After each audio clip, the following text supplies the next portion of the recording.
topic today is shame. Shame. Yeah. So this is a topic that somebody actually messaged us and asked us that they wanted to talk about, the idea of shame. And so we can start off by saying, what do you think the root cause of this idea of shame? Where do you think it's come from, just in general? I think it's a very big subject. It's a simple word, shame, but I think it's a very big subject. But to generalize it, shame is asking, I think shame is when I'm supposed to be better, when I'm supposed to be more, and I'm not living up to me. To me, the way I see the word shame is you can be a better, you are more than this, and you are not being this. Shame on you. But I think it's a weapon. Who said I'm supposed to be more than what I am? I think shame has to be understood very carefully. Let's say I hit a golf. My drive is 250. I have a 270 sometime I can do in my good days, my drive. Let's say I hit 200. I'll say I'm ashamed of that shot because I know my expectation. I'm supposed to drive 270 meters and I'm driving 200. And I'm like, oh, shame on me, which is an expectation of me, but there is an error to that statement. Who said I'm supposed to drive 250 all the time? So I want to address shame this way.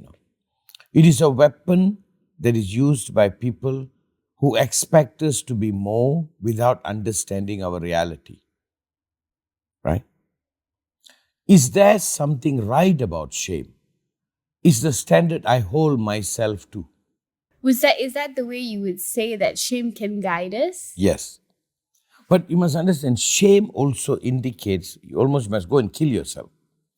Shame also means there is no empathy, no compassion. You shame on you is almost like you don't deserve to be alive. The shame that the society put on us, let's say we shame, I don't know whether, can I use that word, a sex worker? Is that a better word? They shame the sex worker.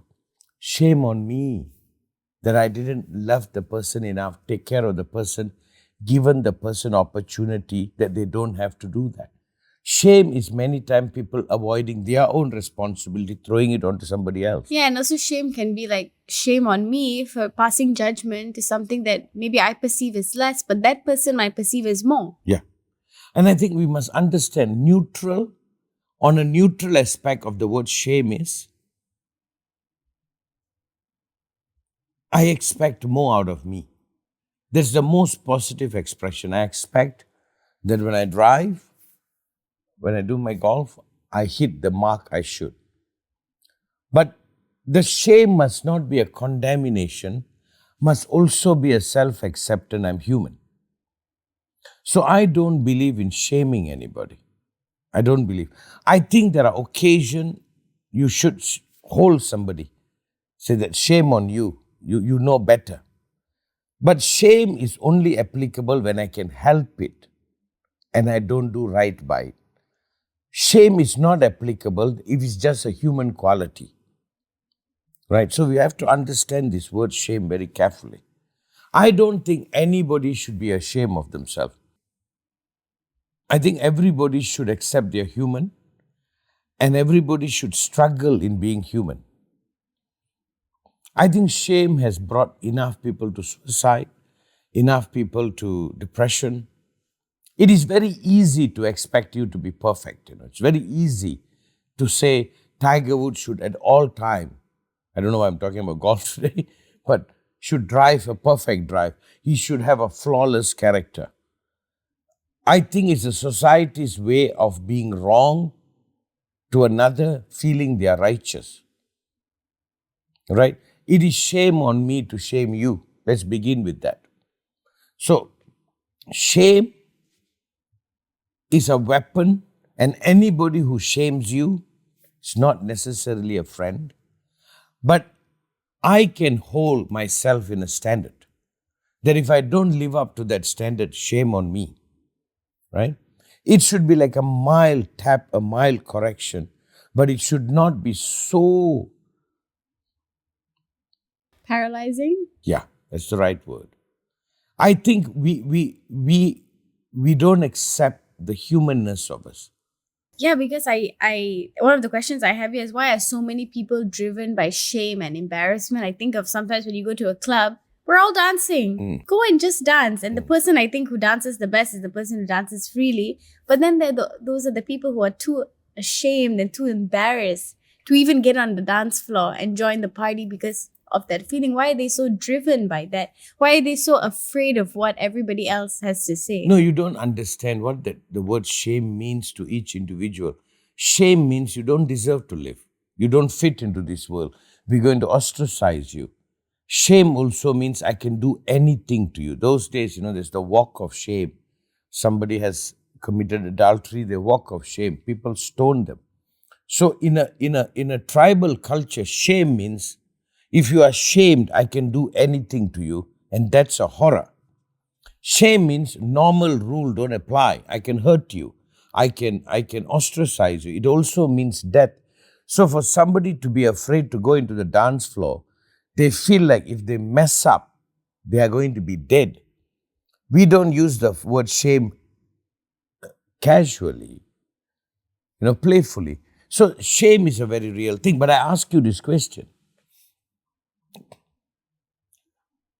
Is shame the right for us to be wrong with somebody without feeling it's wrong? Is that why we want to shame people? So we can wrong them without ever feeling what we are doing is wrong. And if it is so, that is wrong. So shame is a real thing, for people. It's nervous. They feel like they're going to die. They feel like they're going to be ostracized. They're going to be thrown away. Unless we recalibrate that. It's like my culture, our culture I come from, you never shame a woman, you protect her. You take no matter what. Because it tantamounts that once you shame the woman, anybody can do anything to that person and nobody will ask. Let me ask, what is the definition of your shame? But this is where I would like the discussion to go. Can we today recalibrate this word shame? Am I ashamed of things I've done in my life? I know occasionally I didn't hold up to the person I could be. I don't know whether I call it shame. Yeah, maybe some. I wish I was a better person. But it's a point of correction.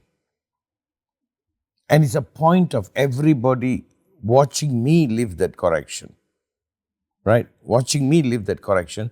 Not a permission I've agreed to be prosecuted or to be hurt without consent. So let's recalibrate the word shame. If I feel ashamed of me, it is me holding me to a standard. It is not me freeing you to hurt me without knowing you are hurting me. That stops. Right? So I have to recalibrate shame. Only then I can use that word. Like I didn't live up to my standard. I missed. Like I walked past by somebody, I didn't stop and say hi to that guy, the waiter. I feel ashamed. Like I missed him. It's a standard I'm holding myself. But now, let's say I do an act that I feel ashamed. What does it translate to? For me to be ostracized? For me to be killed? I think we should own our shame in this way. That I hold myself better. That was not befitting of me being me. It is not for you to judge. It's for me to judge. But also when I judge me, it doesn't mean I'm open for prosecution. It is me holding me to a standard. But where is that fine line? Like I can look back on myself with compassion and say, hey, you acted so embarrassingly, but it's okay lah. You were going through this, going through that. But there's also a level that I need to have responsibility. Right. So how do you thread that That's line? it. When you combine both, you did something you're not proud of, you feel ashamed, but at the same time, you don't use that to escape. You take responsibility. The next time you'll do better. And then the fine line merges. Some people, they have so much compassion for themselves. They justify everything. They're not ashamed. That's a narcissistic person. If you don't have shame, then you're a narcissistic person. Narcissistic person have no shame. They have no shame. They have no self-reflection. So you must understand, it is just a word that is loaded with a lot of meaning. Maybe today we are talking about it. Like, let's say you take anything that you feel ashamed of. You forgot your mother's birthday or whatever you did. Do you feel ashamed? Yeah. What does that indicate? I should have been better. Am I making the steps to be the better person? Then the shame has a function. But the shame also doesn't mean I must minus myself of the society. I don't fit into this world. That I don't deserve anything. What happens, when you're ashamed? You yourself volunteer for yourself to be ostracized. You yourself volunteer for yourself to be hurt by others without mounting a reaction. That is wrong. But at the end of the day, do we accept our humanity? We are people. We will do things that we are not proud of. So I think shame should be a personal judgment, not a collective condemnation. It should be me not living up to the standard. Like we have been to good restaurant. Sometimes when they serve a food, you can see the chef will come and take it away. I'm so sorry, sir. That's not the standard. We're so ashamed that this food came to the table. I'll replace it. It also shows the standard they live by. So I'm saying, let's recalibrate that word rightly. I think shame is owned by people who hold very high standard.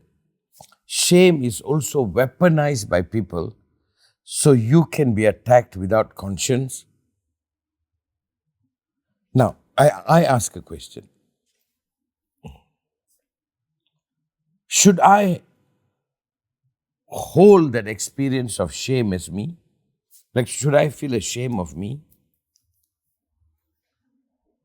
I would say no, but what about, there are obviously outliers to that question, right?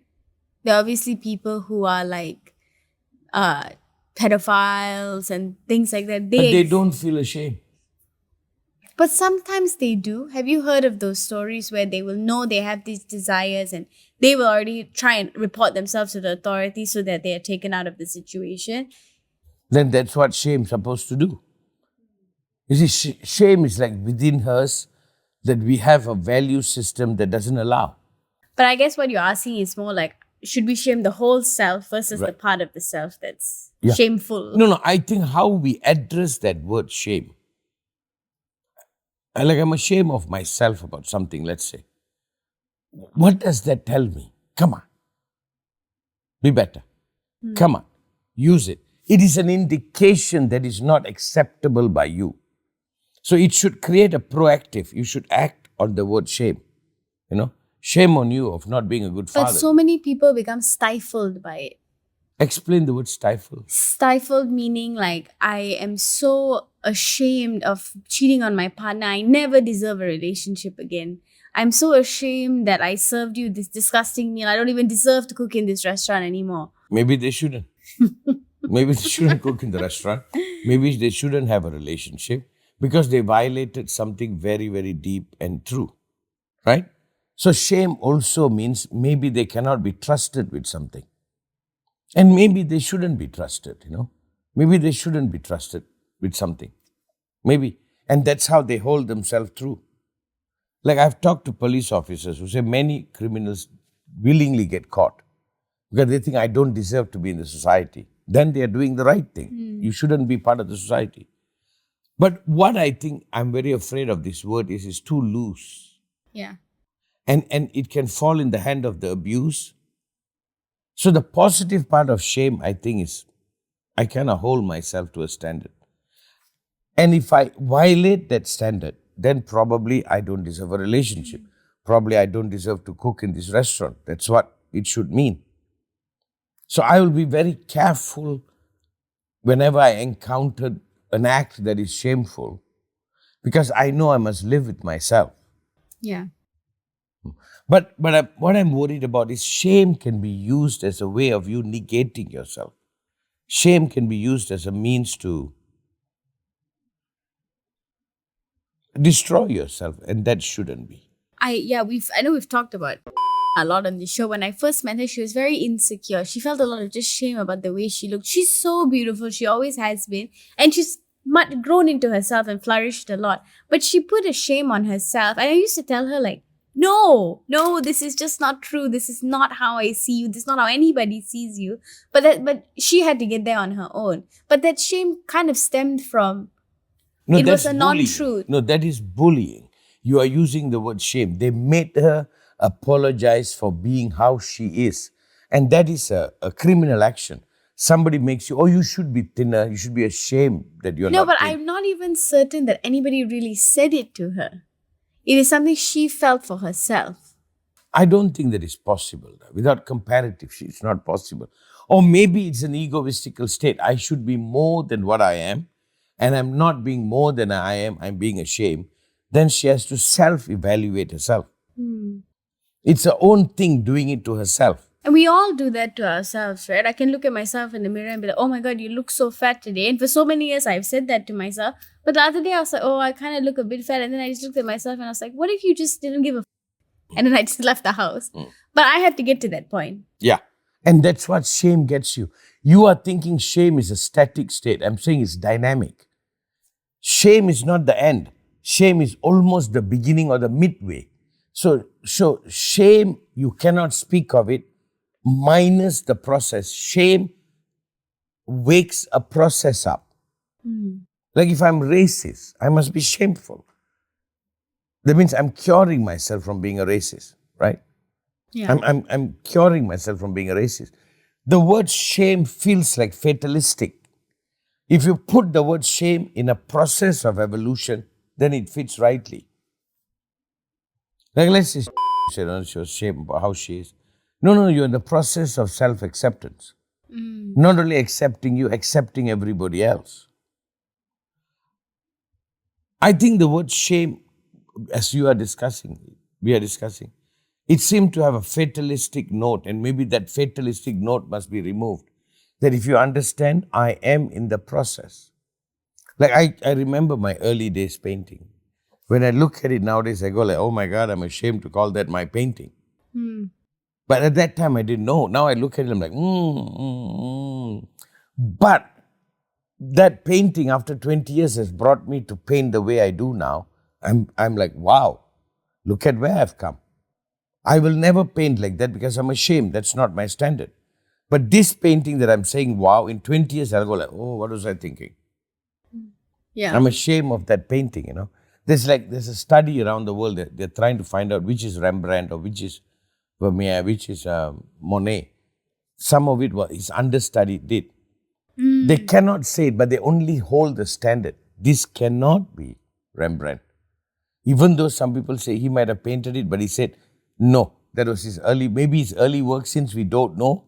We hold him to this standard, that is not Rembrandt. So I think shame sits rightly in a moving. It sits rightly if it is an inciting force. Right. And if you're evolving, the word shame is very beautiful. But if you're not evolving, it becomes something that stops your evolution, And I'm not comfortable with the word shame. I'm not comfortable because it has a lot of connotation. Because once you are shamed, let's say you live in a village, if you are shamed, you're ostracized. You are condemned to death, so to say. Nobody wants to have anything to do with you. So that meaning must be removed. We don't shame somebody to help them to evolve. We shame them to prosecute them. We shame them to get them out of the cycle. And that's a weapon for people who want to hurt another human being. That is wrong. That must be stated categorically. Shame is just, come on. On like a bigger scale, right, in society, we see a lot of shame, right? We have like beauty standards, then we have like, only now there's like an acceptance of the LGBT community. All of these ways that society shames us to stifle us and to make us smaller and to make us worried about things that don't really matter. Like, what are we going to do if our nose is big? That's the reality. How do you mediate that? No, you see, in the society, there's always going to be people who are trying to ostracize you. You see, society is a group of people, If you're outside of it, you won't survive. So they use that as a tool of threat. You must understand, shame is used by many people in the society to get you out of the society so you can be abused. And we all have that fear. If we are not part of the society, we won't survive. We are tribal creatures. We want to fit in. So you must understand, shame is a weapon used by some so the society will not defend you. Society takes care of its own. That's what a society is. It holds it together, it survives together. Shame means you're outside of the society. It's a death sentence. And we must condemn that action. You want to correct somebody, embrace and correct, not ostracize. The fear of being outside of the society must be unbelievable. You're out. Paul was telling a story about in Nepal. In some of the villages, if they don't like somebody, they throw him out of the village. They give him food, give him water to survive, but the whole society will not deal with him. That is equivalent to a death sentence, So now I'm asking, is shame being used that way? If they say a woman shouldn't be this size, are they saying she should be thrown out of the society and killed? If a woman has 5 husbands, should she be shamed and thrown out of the society? Hear me carefully. Is it a tool that we get the group to throw out? Almost like what Trump does. If he shames somebody, which he shames, he called them fat and whatever, he's throwing them out of his group. He said, my group will not support him. But thank God, those people might have some other people supporting. But it is the same methodology, isn't it? No, and it's a methodology that really works. People have killed themselves because they feel too fat, too ugly, all of those And small this is things. what we must speak against. Shame doesn't mean you're thrown out of the society. Shame means I hug you to correct it. Nobody should be thrown out of the society.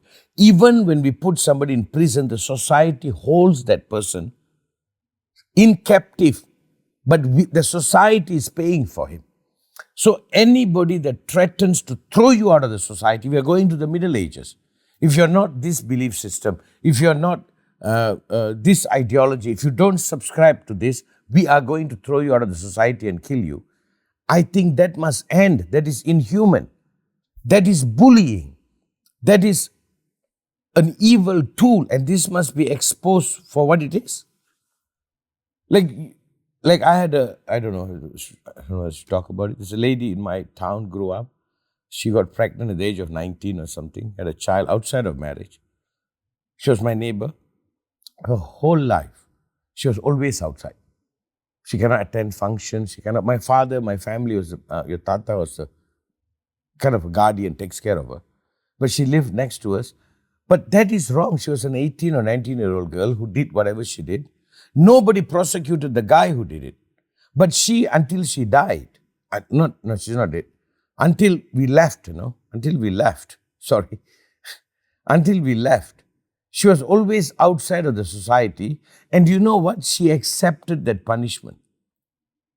Nobody even thought for a moment, it's a mistake that maybe it's a mistake if you want to accept it. But I think that the collective mentality to shame the person on the outside, it's very hard to break through if you're not exposed enough. No, but you're evil. I mean, I agree. But in that situation, even when you talk about on a grander scale with the Holocaust and what happened in Nazi Germany, when the collective is all saying one thing, unless you see more than a certain number on the outside, you can't even accept it as a That is when we step in. Remember this, we are not just a bystander of the society. We are an active participant, active creator of the society. And today in this dialogue, we are saying, you do not ostracize somebody. I think the fear of being ostracized by supporting that other person and the fear of being shamed is what stops people. And let's define the word shame rightly. Let's take it away from the hands that want to use it as a weapon. Let's call it as it is. I will quote Jesus very nicely. He who hasn't sinned, cast the first stone. He said, take this, who among you haven't sinned? Cast the first stone. Go for it. He was including, because they were shaming her. Even Christ was shamed. Yeah. They put him on the cross, they shamed him. But what happened? A whole society bloomed around him. What I'm saying is the word shame has a beauty on a personal reflection, but whenever it's used as a tool to throw somebody out that is unacceptable, we have to speak against it before we become a victim of it.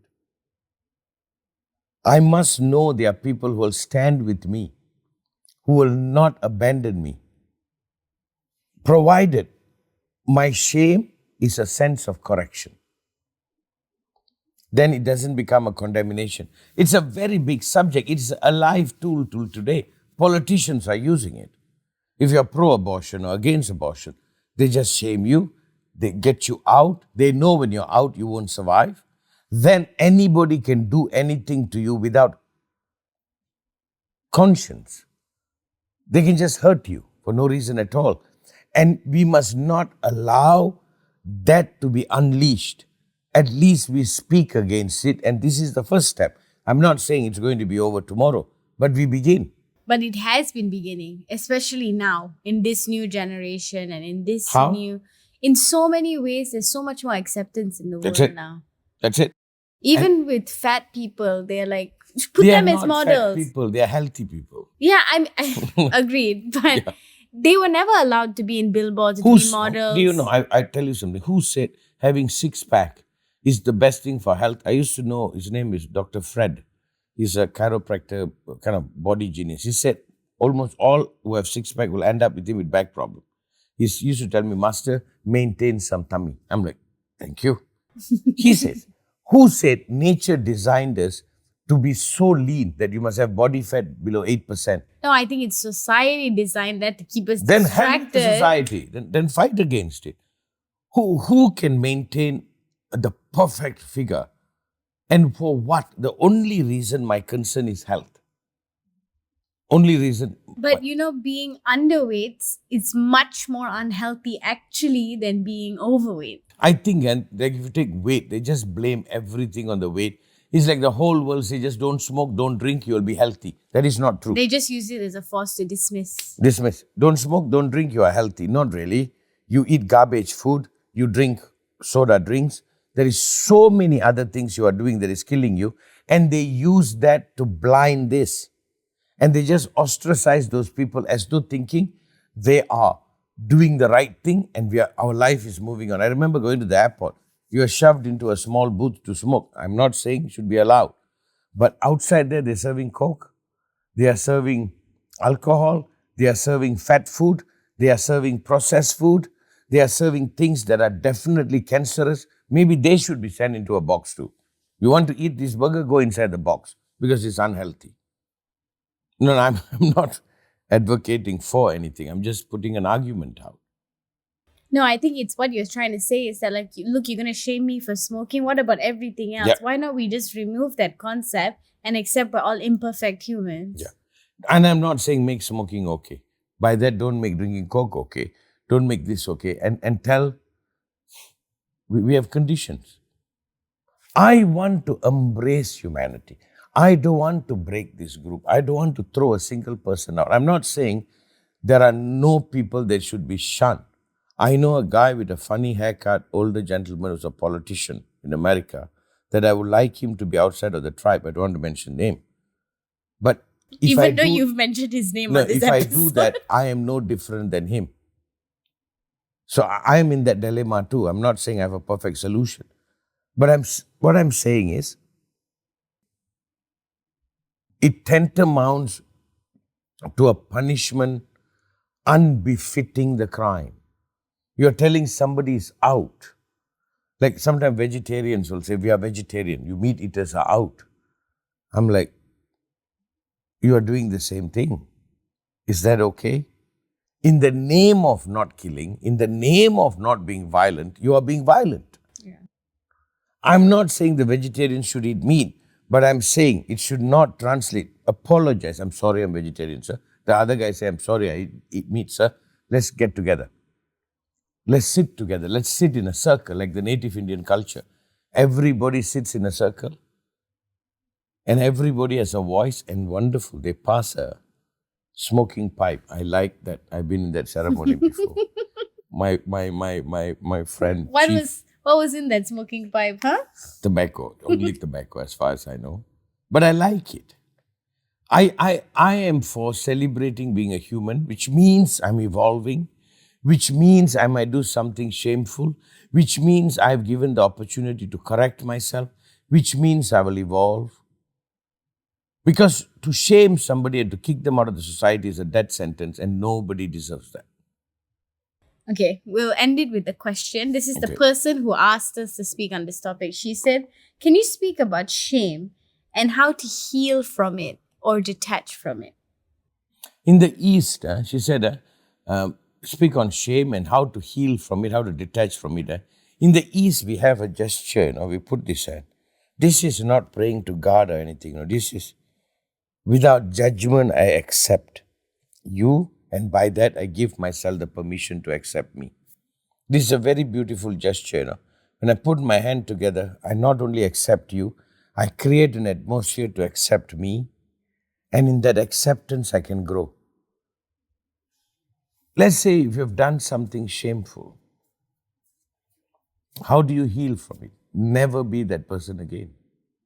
And in order not to be that person, you must admit you are that person. Put your hand together. I used to watch this, I used to watch Osho come out. Almost every talk put his hand. I've never seen anything more beautiful in my life or more spiritual. He puts his hand. Is he blessing? Is he being blessed? He's just holding. We are nothing but in a holding process of growing, just to accept. And then that mind disappears, you evolve. You will become the healing for humanity. It's very strange, somebody whose family, they lost somebody loved for Parkinson or for Alzheimer, seem to be the one who created the foundation. So maybe if I've done something shameful, I am the one who's going to find the resolution for it. I am going to be the peacemaker of it. So I tell you, the only way to heal is to put your hand together. By accepting the other, you allow yourself to accept you. And by that, you include that in your evolution. It's not an idea of perfection. It is the inclusion of the imperfection in living the imperfection perfectly. I think that is how you heal. And for whoever asked this question, bravo. Celebrate this. You are a human being that propel healing in another. And how can you propel healing in another if you don't acknowledge you are hurt too? So in the act of shame, not only you did something wrong to another, you did something wrong to yourself. And in accepting that both, I think you heal. And to place yourself in that space, to live in that space is meditation, To live in this, I don't know how to say it, in this space of inclusion, at the same time, not an excuse not to grow, an inclusion in evolving. I think maybe in like a simpler way, to simplify a little bit, it's like in that acceptance isn't without responsibility, Right. and without compassion either. It is that like nice balance where yes, I accept, but I also accept the responsibility and the compassion and whatever I need to do in order to. And without falling apart, without making a mind I should be outside of the society, more so demanding the society to embrace me more. And I think shame disappears when I find the right that I must be included too, because I'm doing all the right thing to put it right. I think that would be the note. Okay. Okay? Thank you. Thank you. Thank you for the person who asked the question. Well done.